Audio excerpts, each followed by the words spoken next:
नमस्कार प्यारे बच्चों। आज हम लोग मल्हार पुस्तक कक्षा 7 से पाठ 2 तीन बुद्धिमान कहानी को पढ़ेंगे और इस कहानी से हमें क्या शिक्षा मिलती है इसको हम सीखेंगे। तो अपनी कहानी की तरफ बढ़ते हैं। कहानी कुछ इस प्रकार है। एक समय की बात है कि एक निर्धन व्यक्ति के 3 बेटे थे। जैसे हमने देखा ना कि हमारे घरों में प्रायः पहले कहानियाँ सुनाई जाती थी, है ना, जो पहले का समय था, और उस कहानियों के माध्यम से ही बच्चों को नैतिक शिक्षा या जो हमारे मॉरल वैल्यू थे उनको सिखाया जाता था। इस कहानी में भी कुछ ऐसी हम जीवन की सीखेंगे जो हमारे जीवन में बहुत ही काम आने वाली है। तो यहाँ पर बताया गया है कि एक व्यक्ति था जिसके 3 बेटे थे। वह प्रायः यहाँ पर थोड़ा सा चीज़ों को ध्यान से समझते हुए चलेंगे, जिससे सिर्फ आपको अभ्यास प्रश्न ही नहीं करने हैं, हमें अपने जीवन के बारे में भी चीज़ों को जानना है। वह प्रायः अपने बेटों से कहता कि मेरे बेटो, हमारे पास रुपया पैसा तो नहीं है और ना ही सोना चांदी है, इसलिए तुम्हें दूसरे प्रकार का धन संचित करना चाहिए। हर वस्तु और स्थिति को पूर्णतः समझने और जानने का प्रयास करो। कुछ भी तुम्हारी दृष्टि से न बच पाए। रुपये पैसे के स्थान पर तुम्हारे पास पैनी दृष्टि होगी और सोने चांदी के स्थान पर तीव्र बुद्धि होगी। ऐसा धन संचित कर लेने पर तुम्हें कभी किसी प्रकार की कोई कमी नहीं रहेगी और तुम दूसरों की तुलना में 19 नहीं रहोगे।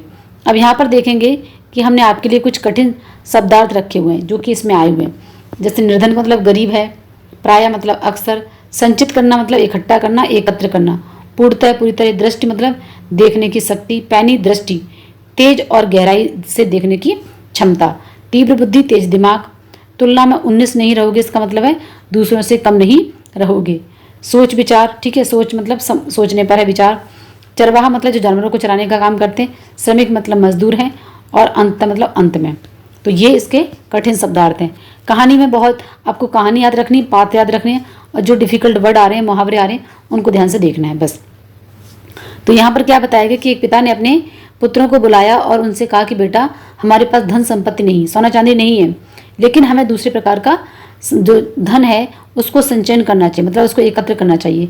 क्या क्या बताया था कि तुम्हारे पास क्या क्या होना चाहिए? पैनी दृष्टि और तीव्र बुद्धि होनी चाहिए, क्योंकि पैनी दृष्टि और तीव्र बुद्धि के दम पर आप कुछ भी कर सकते हो। यहाँ पर देखेंगे तो इन्होंने तीव्र बुद्धि और क्या बताया दूसरा, पैनी दृष्टि, ठीक है, कि अगर ऐसा धन आपने संचित कर लिया तो जीवन में कभी आप किसी से 19 नहीं रहोगे, मतलब कम नहीं रहोगे, आप उनसे आगे बढ़ोगे।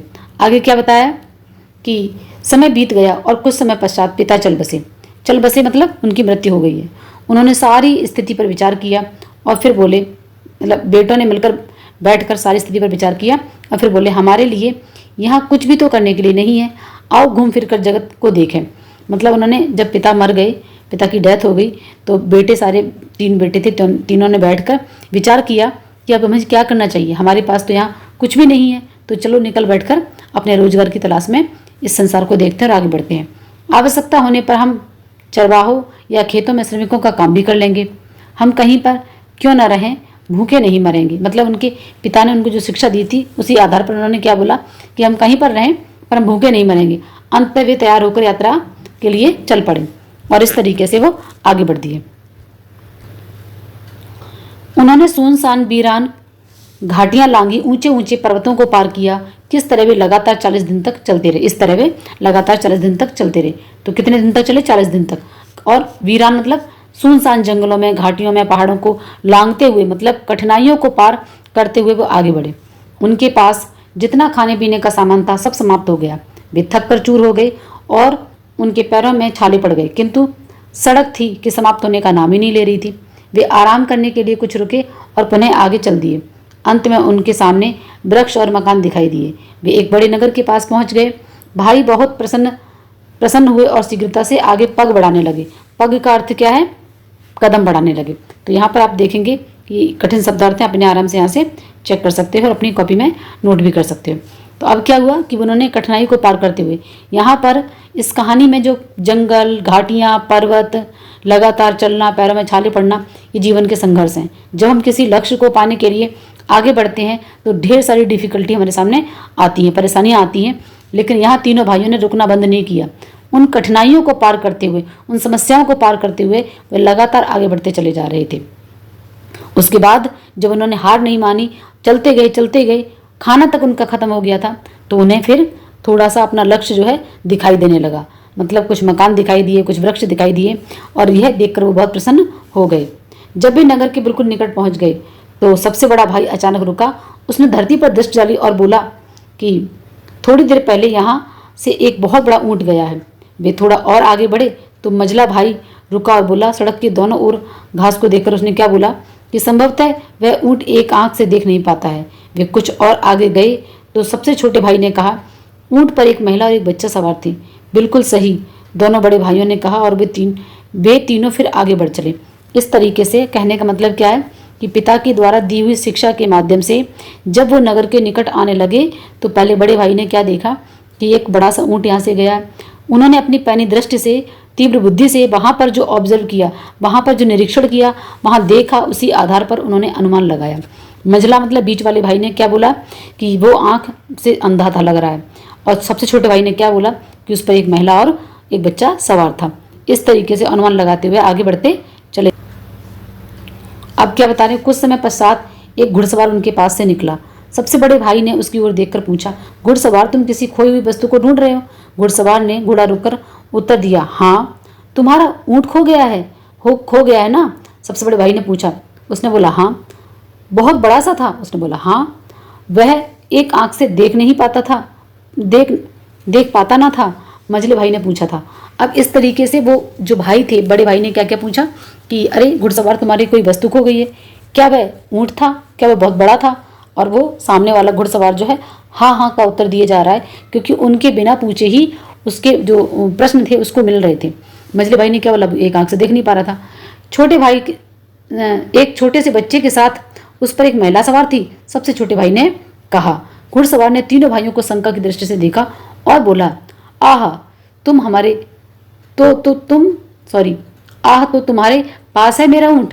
तुरंत बताओ तुमने उसका क्या किया है? हमने तुम्हारे ऊँट का मुंह तक नहीं देखा, भाइयों ने उत्तर दिया। अब यहाँ पर क्या हुआ, एकदम उसको शक की नज़र से देखा उसने। संशय हुआ, क्योंकि बिना कुछ बताए इतना भाइयों ने कैसे बता दिया था, तो किसी को भी संशय होगा। अब यहाँ पर क्या हुआ, उसने क्या किया कि अच्छा तुम जल्दी से बताओ तुमने मेरे ऊँट के साथ क्या किया है। तो क्योंकि हम अपनी आंखों और बुद्धि से काम लेना जानते हैं, भाइयों ने क्या बोला कि हमने तो तुम्हारे ऊँट को देखा तक नहीं, वो कैसा है? तो उसने बोला, तुमने इतनी सब बातें कैसे पता लगा ली? उसने बोला, भाइयों ने बोला कि हम अपनी आंखों और बुद्धि का जो है काम लेना जानते हैं। भाइयों ने उत्तर दिया, शीघ्रता से उस दिशा में अपना घोड़ा दौड़ाओ, वहाँ तुम्हें तुम्हारा ऊँट मिल जाएगा। नहीं, ऊँट के स्वामी ने उत्तर दिया, मैं उस दिशा में नहीं जाऊँगा। मेरा ऊँट तुम्हारे पास है और तुम्हें ही उसे लौटाना पड़ेगा। मतलब उसने शक की नज़र से देखा, बोला इतना कुछ बता दिया, इन्होंने मेरे ऊँट को कुछ कर दिया है, अब मैं उधर नहीं जाऊँगा। भाइयों ने बोला कि अब उस दिशा में जाओ, तुम्हें तुम्हारा ऊँट मिल जाएगा। लेकिन उन्होंने बोला कि मैं उस दिशा में नहीं जाऊँगा, मुझे तो तुम्हारे ऊपर शक है और तुम ही मेरे ऊँट को लौटाओगे। हमने तो तुम्हारे ऊँट को देखा तक नहीं, भाइयों ने चिंतित होकर कहा। अब ये दोनों के बीच में जो वार्ता, तीन भाई और घुड़सवार के बीच में, तो यहाँ पर भाइयों ने अपनी पैनी दृष्टि, तीव्र बुद्धि के कारण बहुत कुछ बताया, जिससे घुड़सवार को उन पर संशय हुई। लेकिन घुड़सवार उनकी एक भी सुनने को तैयार नहीं था। उसने अपनी तलवार निकाली और उसे जोर से घुमाते हुए तीनों भाइयों को अपने आगे आगे चलने का आदेश दिया। इस प्रकार वह उन्हें सीधे अपने देश के राजा के भवन में ले गया। इन तीनों भाइयों को सुरक्षा कर्मियों को सौंप कर वह स्वयं राजा के पास गया। जब उससे इतना शक हुआ तो उसने ना तो उस दिशा में गया, और तलवार के दम पर उसने क्या किया, तीनों भाइयों को राजा के सामने ले जाकर प्रस्तुत कर दिया, खड़ा कर दिया। मैं अपने रेवड़ों को पहाड़ पर लिए जा रहा था, उसने कहा। मेरी पत्नी और मेरे छोटे से बेटे के साथ एक बड़े से ऊँट पर मेरे पीछे पीछे आ रही थी। किसी कारण उनका ऊँट पीछे रह गया, वे रास्ते से भटक गए। मैं उन्हें ढूंढने गया तो मुझे रास्ते में 3 व्यक्ति मिले जो पैदल चल रहे थे। मुझे पूरा विश्वास है कि उन्होंने मेरा ऊँट चुराया है और मेरी पत्नी तथा मेरे बेटे को मार डाला है। ये बात उस घुड़सवार ने किसको बताई? राजा को बताई कि मुझे ऐसा विश्वास है कि इन तीनों व्यक्तियों ने ही मेरे ऊँट को चुरा लिया, मेरी पत्नी और मेरे बच्चे को मार डाला है। तुम ऐसा क्यों समझते हो? जब वह व्यक्ति अपनी बात कह चुका तो राजा ने उससे पूछा कि तुम्हें ऐसा क्यों लगता कि वही गुनहगार है? इसलिए कि मैंने उन लोगों से इस संबंध में एक भी शब्द नहीं कहा, फिर भी उन्होंने मुझे यह बताया कि ऊँट बहुत बड़ा था, वह एक आंख से देख नहीं पाता था, उस पर एक महिला और बच्चे सवार थे। ये सारी बातें राजा को उसने बताया कि हमने उन्हें कुछ भी नहीं बताया, फिर भी उन्होंने मेरे ऊँट के बारे में सही सही सब कुछ बता दिया। अब यहाँ पर अब देखेंगे कुछ डिफिकल्ट वर्ड है, जैसे आदेश का मतलब क्या है, हुक्म। भवन का मतलब इमारत। सुरक्षाकर्मी जो सैनिक होते हैं, प्रहरी होते हैं। स्वयं मतलब खुद। रेवड़ मतलब क्या होता है, पशुओं का झुंड। संबंध में मतलब विषय से संबंधित। इस तरीके से आप देखेंगे कि आपके ये कठिन शब्दार्थ हैं और ये आपकी कहानी है। आगे बढ़े। राजा ने थोड़ी देर सोच विचार किया और फिर बोला, जैसा कि तुम कहते हो कि तुम्हारे बताए बिना ही तुम्हारे ऊँट के विषय में उन्होंने सही सब कुछ इतनी अच्छी तरीके से बताया, तो अवश्य ही उन्होंने तुम उसे चुराया होगा। जाओ उन चोरों को यहाँ ले आओ। ऊँट का स्वामी बाहर गया और तीनों भाइयों को साथ लेकर झटपट अंदर आया। चोरों तुरंत बताओ, राजा उन्हें धमकाते हुए बोला। ठीक है, राजा ने क्या बोला कि चोरों जल्दी से बताओ कि तुमने इसके ऊँट को क्या किया है। तुरंत उत्तर दो, तुमने इस आदमी के ऊँट को कहाँ छिपाया है। हम चोर नहीं हैं, हमने इसका ऊँट कभी नहीं देखा, भाइयों ने उत्तर दिया। तब राजा बोला, इस व्यक्ति के कुछ भी बताए बिना तुमने ऊँट के विषय में सब कुछ बिल्कुल सही बता दिया। अब तुम यह कहने का कैसे साहस करते हो कि तुमने उसे देखा नहीं चुराया है। महाराज, इसमें तो कोई आश्चर्य की बात नहीं है, भाइयों ने उत्तर दिया। बचपन से ही हमें ऐसी आदत पड़ गई है कि हम कुछ भी अपनी दृष्टि से नहीं चूकने देते। हमने अपने परिवेश को पैनी दृष्टि से देखने और बुद्धि से सोचने का प्रयास में बहुत समय लगाया है, इसलिए ऊँट को देखे बिना ही हमने बता दिया कि वह कैसा था। राजा हंस दिया। किसी को भी देखे बिना ही उसके विषय में क्या इतना कुछ जानना संभव हो सकता है, उसने पूछा। हाँ संभव है, भाइयों ने उत्तर दिया। तो ठीक है, हम अभी तुम्हारी सच्चाई की जांच कर लेते हैं। अब इस तरीके से राजा के सामने भाइयों की वार्तालाप हुई। राजा ने बोला कि जल्दी से उसके ऊँट को दो, तुमने कहाँ छिपाया हुआ। भाइयों ने बोला कि राजा, हम चोर नहीं हैं, हमने तो अपनी पैनी दृष्टि से और बुद्धि से सोचने में बहुत समय लगाया है, जिसके कारण आज हम बिना देखे ही उसके बारे में बता पाए हैं। यहाँ पर आपके कठिन शब्दार्थ हैं, आप इनको यहाँ से देख सकते हो कि ये कॉपी में नोट कर सकते हो। अगर आपको इनमें से आ रहे हैं तो अच्छी बात है, जो नहीं आ रहे हैं आप उन्हें नोट कर सकते हो। अगला प्रश्न देखेंगे हम लोग। राजा ने उसी समय अपने मंत्रियों को बुलाया और उनके कान में कुछ फुसफुसाया। मंत्री तुरंत महल के बाहर चला गया, लेकिन शीघ्र ही वह दो सेवकों के साथ लौटा जो एक बहुत बड़ी सी पेटी लाए। दोनों ने पेटी को बहुत सावधानी से द्वार के पास ऐसे रख दिया कि राजा को दिखाई दे सके। स्वयं एक ओर हट गए। तीनों भाई दूर से खड़े होकर उन्हें देखते रहे। उन्होंने इस बात को ध्यान से देखा कि पेटी कहाँ से और कैसे लाई गई थी और किस ढंग से रखी गई थी। हाँ तो चोरों बताओ कि उस पेटी में क्या है, राजा ने कहा। अब राजा ने क्या किया कि ठीक है, तुम्हारी परीक्षा ले लेते हैं, तुम जब बिना देखी चीज़ों को बता लेते हो। राजा ने अपने मंत्री को बुलाया, उसके कान में कहा और बाहर जाके दो मंत्री जो थे एक बड़ी सी पेटी लेकर आए। भाइयों ने बड़े ध्यान से देखा कि वो कहाँ से लाई गई, कैसे लाई गई और उसको कैसे रखा गया। और अब राजा ने बोला कि ठीक है बताओ चोरों। अब अभी तक राजा उनको संबोधन के तौर पे चोर ही कह रहा है। ठीक है, महाराज, हम तो पहले ही ये विनती कर चुके हैं कि हम चोर नहीं हैं। ठीक है, बड़े ही रिक्वेस्ट तरीके से सज्जनता से उन्होंने बोला कि महाराज हम आपसे पहले ही कह चुके हम चोर नहीं हैं, पर यदि आप चाहते हो तो मैं आपको बता सकता हूँ कि उस पेटी में क्या है। उसमें कोई छोटी सी गोल वस्तु है, उसमें अनार है। मझला भाई बोला हाँ, और वह भी कच्चा है। सबसे छोटा भाई ने बोला कि मतलब बड़े भाई ने क्या बोला कि उसमें कोई गोल सी वस्तु है। बीच वाले ने क्या, मझला मतलब बीच वाला, उसने क्या बोला कि उसमें अनार है। और सबसे छोटे भाई ने कहा वो भी बिल्कुल कच्चे हैं। यह सुनकर राजा ने पेटी के पास लाने का आदेश दिया। सेवकों ने तुरंत आदेश पूरा किया। राजा ने सेवकों से पेटी खोलने के लिए कहा। पेटी खुल जाने पर उसने उसमें झांका। जब उसे उसमें कच्चा अनार दिखाई दिया तो उसके आश्चर्य की सीमा न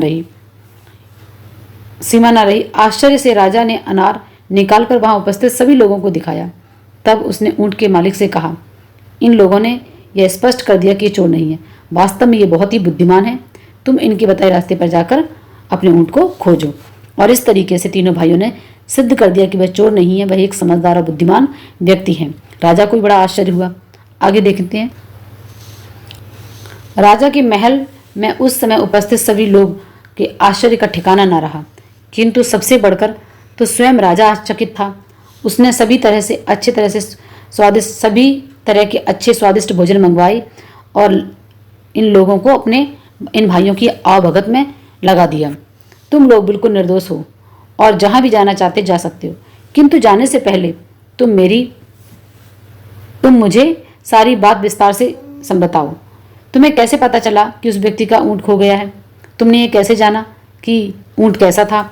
सबसे बड़े भाई ने कहा, धूल पर उसके पैरों के चिन्ह से मुझे पता चला कि वहाँ कोई बहुत बड़ा ऊँट वहाँ से गया है।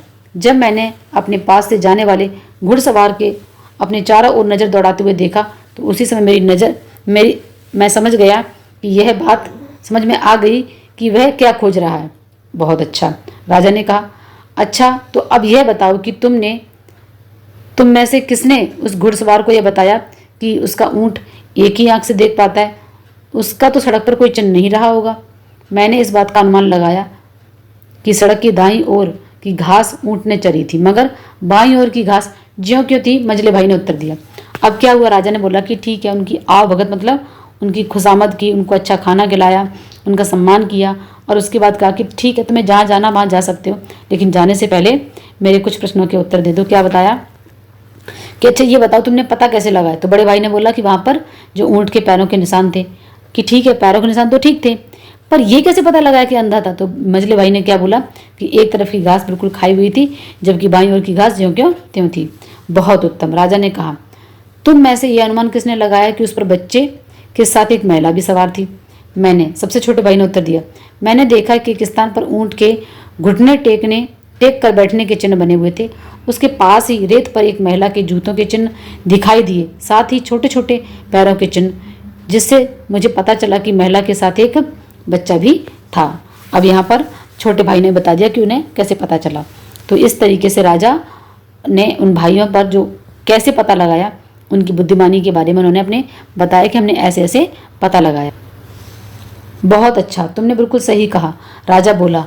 लेकिन तुम लोगों को यह कैसे पता चला कि पेटी में कच्चा अनार है? यह बात तो मेरी समझ में बिल्कुल नहीं आ रही है।